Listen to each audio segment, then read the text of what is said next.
नास्ति बुद्धर्युक्तस्य न चायुक्तस्य भावना न चाभावयतः शांतिरशांतस्य कुतः सुखम।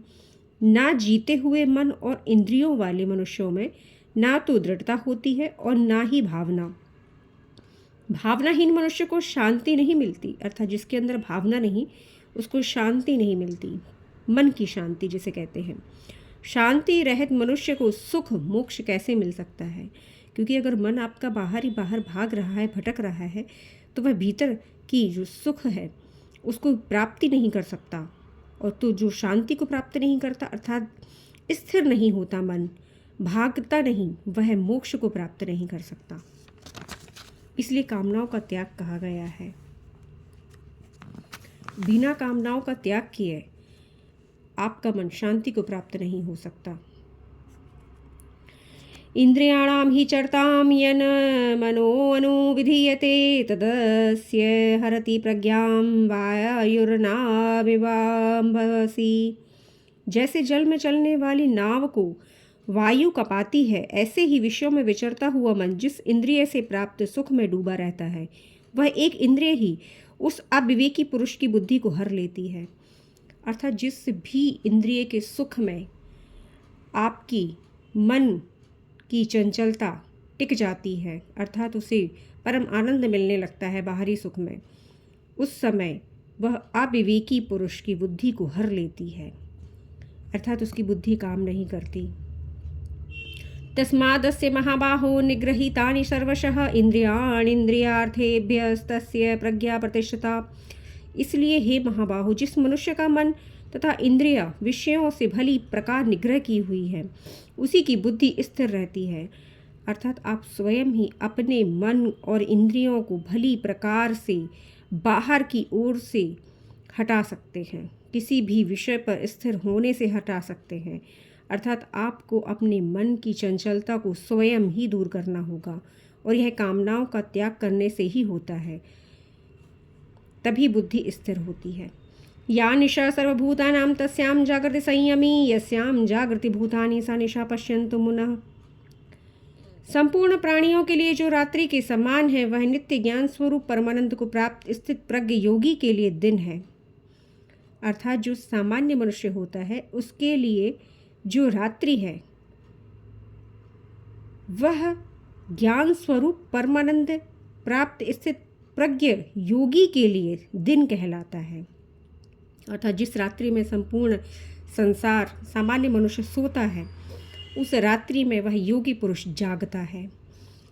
और जिस नाशवान सांसारिक सुख की प्राप्ति के लिए सब प्राणी जागते हैं, परमात्मा के तत्व को जानने वाला मुनि के लिए वह रात्रि के समान है। जिसे आप दिन कहते हैं, योगी पुरुष अर्थात परमात्मा को जानने वाला उसे रात्रि कहता है, क्योंकि सभी का मन बाहर की ओर भागना शुरू कर देता है उस दिन में। बस कुछ करना है, कुछ करना है, किंतु शांति नहीं मिलती उसे, क्योंकि सब कुछ माया से मायावी है, संपूर्ण संसार मायावी है, और आप जो कुछ कर रहे हैं उससे आप कुछ भी प्राप्त नहीं होने वाला है। अर्थात जो भीतर जिससे शांति मिलती है वह भीतर ही जाकर मिलेगी, बाहर से नहीं। आपूर्यमाणमचलं प्रतिष्ठं समुद्रमापः प्रविशन्ति यद्वत् तद्वत् कामायं प्रविशन्ति सर्वे शांतिमाप्नोति न कामी। सभी नदियों का जल गिरने पर भी समुद्र स्थिर रहता है, उसी प्रकार भोग और कर्म स्थित प्रज्ञ पुरुष में किसी प्रकार का विचार उत्पन्न नहीं होता, अर्थात विकार नहीं आता है। जो भी व्यक्ति स्थित प्रज्ञ हो जाता है अर्थात परमात्मा में स्थित हो जाता है, उसके भीतर विकार वैसे ही समा जाते हैं जैसे समुद्र में नदियां समाती हैं। वही पुरुष परम शांति को प्राप्त करता है, भोगों को चाहने वाला नहीं। विहाय कामान्यः सर्वान् मुपाश्चरति निःस्पृह निर्ममोनरहंकारः शांतिमधिगच्छति। जो पुरुष संपूर्ण कामनाओं को त्याग कर ममता रहित, विकार रहित, स्पृहा रहित हुआ विचरता है, वही शांति को प्राप्त करता है। एषा ब्राह्मी स्थितिः पार्थनयनां प्राप्य विमुह्यति स्थित्वा स्यामन्तकाले अपि ब्रह्मनिर्वाणमृच्छति। अंतकाल का बताया गया है। आप जानिए कि हे अर्जुन, यह ब्रह्म को प्राप्त हुए पुरुष की स्थिति है। इसको प्राप्त होकर योगी कभी मोहित नहीं होता और अंत में जो अंतकाल होता है, अंतकाल में भी इस ब्राह्मी स्थिति में स्थित होकर ब्रह्मानंद को प्राप्त हो जाता है। जब तक आप इस स्थिति को प्राप्त नहीं करेंगे तब तक ब्रह्मानंद आपको नहीं मिल सकता, असली सुख नहीं मिल सकता। इस प्रकार ओम तत्सदिति श्रीमद्भगवद्गीतासु उपनिषत्सु ब्रह्म विद्यायां योगशास्त्रे श्री कृष्ण अर्जुन संवादे सांख्य योगो नाम द्वितीयो अध्यायः संपूर्णः।